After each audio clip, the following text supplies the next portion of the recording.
to do Hilton Head well, but only if you plan it right. A lot of first visits end up looking the same.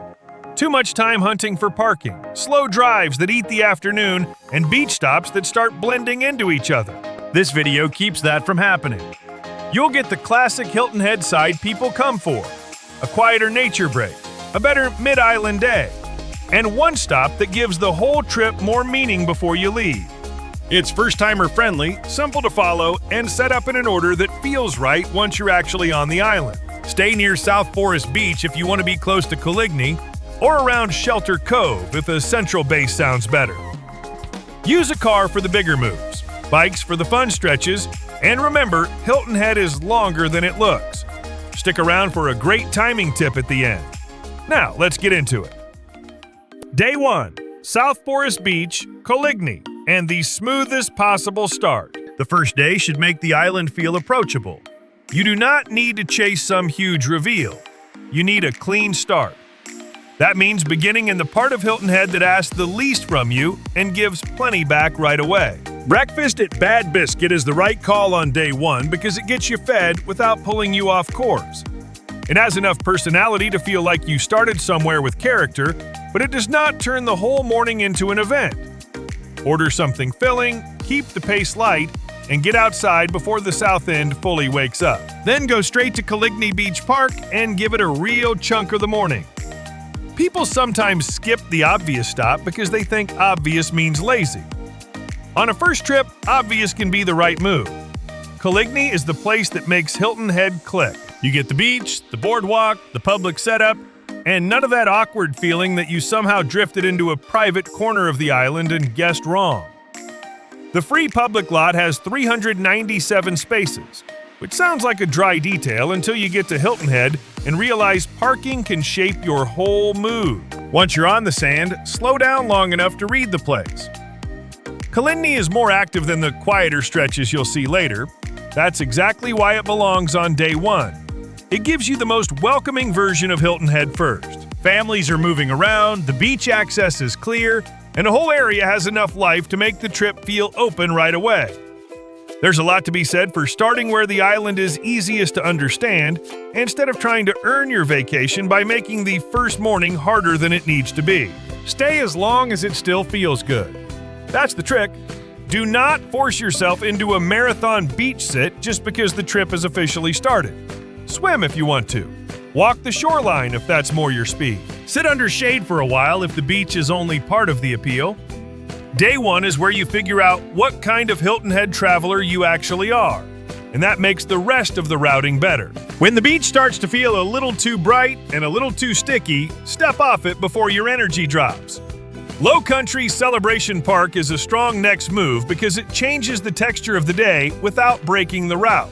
It's close, convenient, and just different enough to clear your head after the sand. You're still in the south end, still keeping the day loose, but now the island feels like more than one backdrop. From there, keep the afternoon soft. If you still want more water time, head toward a quieter south end stretch like Alder Lane. The point is not to chase a second headline stop.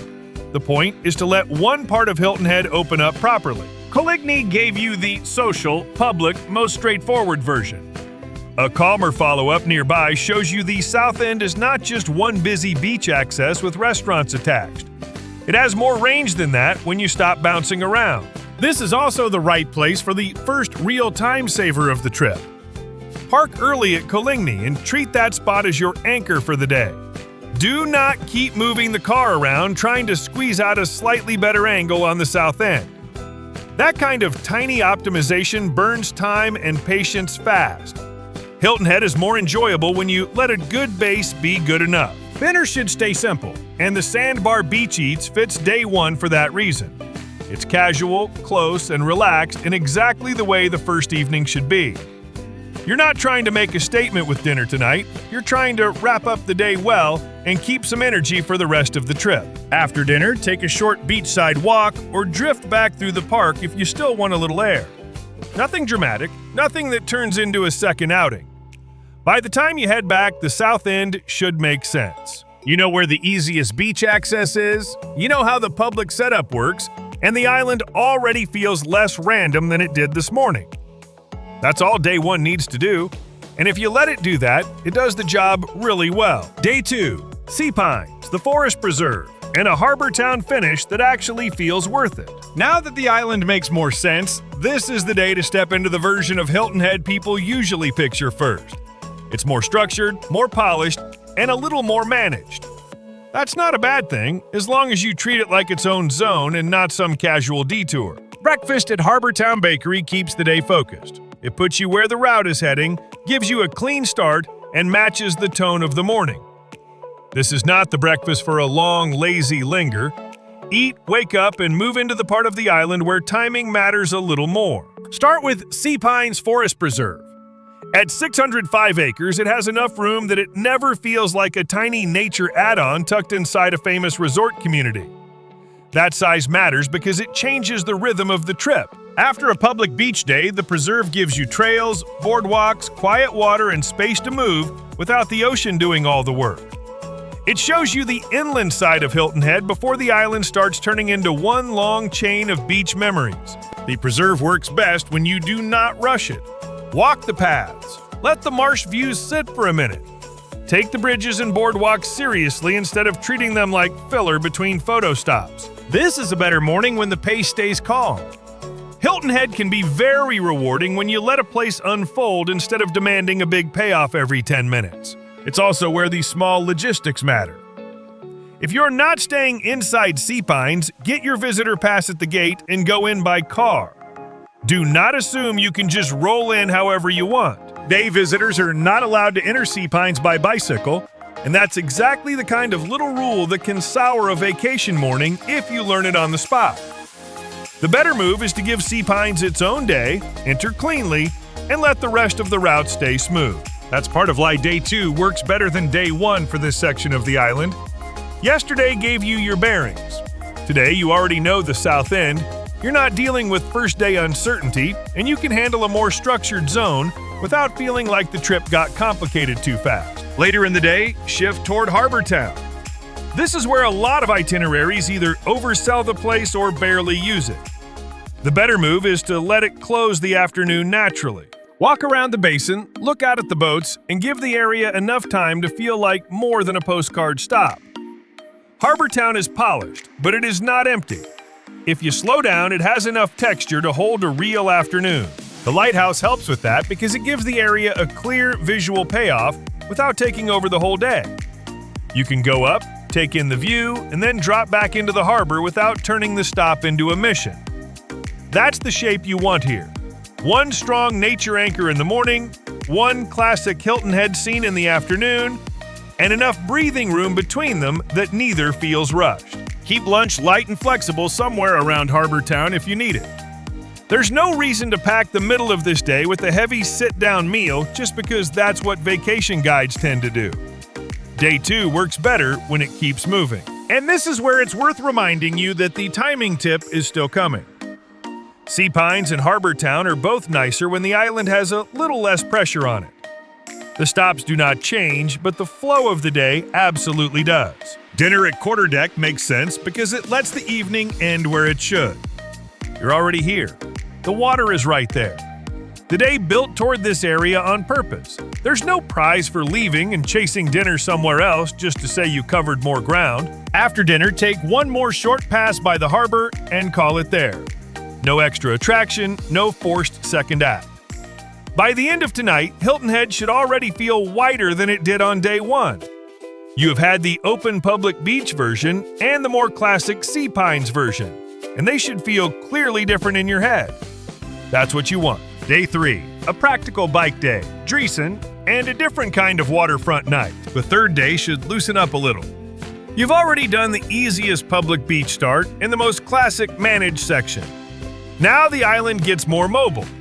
This is the day where biking actually earns its reputation instead of just sounding cute in a brochure. Breakfast at Hilton Head Social Bakery works because it's quick, solid, and simple to build around. You can grab coffee, get something straightforward, and get moving without turning the morning into a production. That suits the day. This part of the trip should feel light on its feet from the start. Then get on bikes and use Hilton Head the way it makes the most sense. The island has more than 64 miles of public pathways and nature trails, and that number matters because it turns biking into a practical tool instead of a vacation gimmick. In a car, Hilton Head can shrink into turns off the main road and a lot of getting in and out. On a bike, the place opens up in a better way. You notice more. The movement feels smoother. Even short distances are more enjoyable. The key is to stay realistic. This is not the day to prove your fitness or plan some heroic island crossing that leaves half the group hot and annoyed by noon. Keep the route manageable. Let it feel like exploring, not a challenge. A normal traveler should be able to do this day and still want dinner later. A great target is Driessen Beach Park. It gives the ride a clear purpose, and it changes the feel of the beach time. Day 1 was all about the most convenient South End setup. Driessen gives you a different mood. The boardwalk approach slows things down. The beach landing feels more tucked away. And the stop works nicely in the middle of a bike day instead of acting like the whole day by itself. Settle in there for a while without forcing a schedule. Walk out over the boardwalk, get some sand time if you want it, and use the stop as a break rather than a major production. If everyone still has energy, you can stretch the ride a bit along the pathways afterward. If the heat starts climbing or the group looks done, listen to that. Hilton Head is much better when you leave a little in the tank. That's the real practical tip today. Bring water, start before the hottest part of the day if you can, and keep the mileage modest enough that the afternoon still sounds fun. A lot of bike days get ruined by one simple mistake. People assume a place known for riding means they should ride as much as possible. Usually the better move is the opposite. Ride enough to enjoy it, then stop before the fun starts feeling like work. Later on, shift toward Shelter Cove Harbor and Marina. This is what gives Day 3 its own ending. After 2 nights tied more directly to the ocean side of the island, Shelter Cove changes the angle. The water is still central, but the mood is different. It's more inland, more marina-facing, and a little more laid back in the way the day needs. Take your time there, walk the harbor, sit for a bit. Let the evening build slowly. Day 3 does not need a giant attraction at the finish because the shift in setting is the payoff. By now, that kind of change matters more than one more official landmark. Dinner at Ila's on the Water gives the night a slightly more polished close without making it stiff. It feels distinct from the sandbar, distinct from quarterdeck, and right for this part of the trip. You get the waterfront ending, but not the same waterfront ending you have already had. When dinner wraps up, take one more easy pass around the marina and leave the day there. Tomorrow has a different job. It gives the island some depth before you go. That means today should end satisfied, not squeezed for one more stop. If you route it well, Day 3 feels active without getting athletic, and scenic without copying the first 2 days. That's exactly the balance it needs. Day 4, Honeyhorn, Mitchelville, and a quieter finish that gives the trip some weight. The last day should exhale a little, not because the trip is running out of steam, but because Hilton Head gets more interesting when you end on the side that people rush past. You've already done the beach access, the classic resort zone, and the bike day. Now let the island slow down and say something bigger. Breakfast at Nectar Farm Kitchen starts the morning well because it feels fresh, relaxed, and slightly different from the first 3 breakfasts. There's room to wake up properly here. That matters on the last day. You're not trying to sprint into one more packed schedule. You're setting up a cleaner finish. Start at the Coastal Discovery Museum at Honeyhorn. It's one of the best final day anchors on Hilton Head because it's easy to access, free to enter, and free to park at. That combination matters more than it looks on paper. By Day 4, the best stop is often the one that gives you something real without adding extra hassle. Honeyhorn does that. It changes the texture of the trip again and does it without asking much from you. Walk the grounds slowly. Let yourself look around instead of trying to rush through the stop because it sounds educational. Honeyhorn works because it does not feel heavy-handed. It gives you space, history, and a sense of the island beyond rental maps and beach chairs. That's exactly what a final day should do. It widens the place instead of repeating it. From there, go to historic Mitchelville Freedom Park and give it proper time. This is not a quick plaque stop. It is one of the most important places on the island. Mitchelville was a self-governed community of formerly enslaved people and at its height, it had between 1,500 and 3,000 residents. That history changes the trip in the best way because it gives Hilton Head a deeper center. The island starts feeling less like a polished vacation product and more like a real place with a layered past. Walk the site slowly. Read what is there. Let there be some quiet in the visit. Putting Mitchelville on the last day works because you're not trying to cram it between louder stops. By now, the trip can handle a place with more gravity. In fact, it needs that before the ending. If you still want one more shore moment before dinner, keep it soft and head toward Fish Hall Beach. This is not meant to be one last big beach session, it's just a gentle exhale. The mood there is far removed from Coligny, less crowd, less performance, more room to look around and feel the island settle down. It's a good reminder that Hilton Head was never only one thing. The practical note on day 4 is simple. Do not overload it because you feel the trip ending. This is where people talk themselves into one more big attraction, one more long stop, one more shopping loop, and one more complicated meal. You do not need any of that. Honeyhorn, Mitchelville, maybe a quiet final shore moment, then dinner. That's enough. And it's more memorable because it's enough. For the last dinner, Skull Creek Boathouse is a strong send-off. The water is back in the picture, but the setting still feels different from Harbour Town and different from Shelter Cove. That matters. The trip closes with one more coastal meal, but not a repeated version of the same night. After dinner, take a short walk if you want one, and let the trip land. Do not go looking for an encore. Hilton Head is better when the last day leaves a little room around the edges. By the end of tonight, the island should feel fuller than it did when you arrived.